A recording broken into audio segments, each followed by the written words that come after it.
West Michigan's oil spill flowing all the way to Washington, D.C. today. My 12-year-old asks me frequently, am I going to get cancer? Several hours of testimony just like that, lasting for several hours today.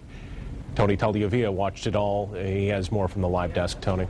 Good evening, Brian. Aside from emotional testimony from people talking about the health and economic impacts of this spill, we also heard from a congresswoman that the nation's top pipeline regulator recused herself from testifying. According to Congresswoman Candace Miller's office, that's because that top regulator used to be a lawyer representing Enbridge. I don't know. I'm not suggesting there's a conflict of interest, but it's unfortunate she could not come. The administrator, the regulator, could not come to talk to us because she represented the company in charge.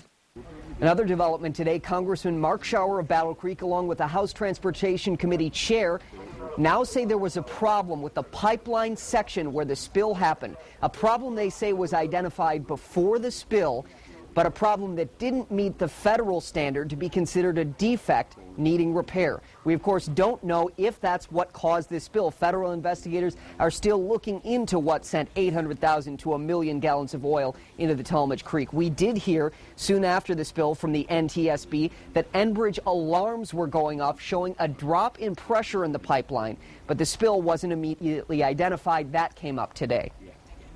There were alarms going off for 13 hours, all different varieties. Why couldn't they figure it out?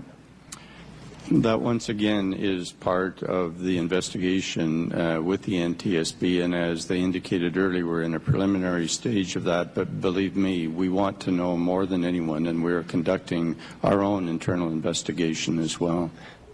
One possible reason those alarms didn't trigger immediate recognition of this spill comes from earlier statements we got from the National Transportation Safety Board. They said that people with Enbridge thought it was just a normal drop in pressure because they had shut the pipeline down prior to the time that this spill was noticed. Many more angles looked at in this hearing today. We'll show you more at 10 and 11. Back to you.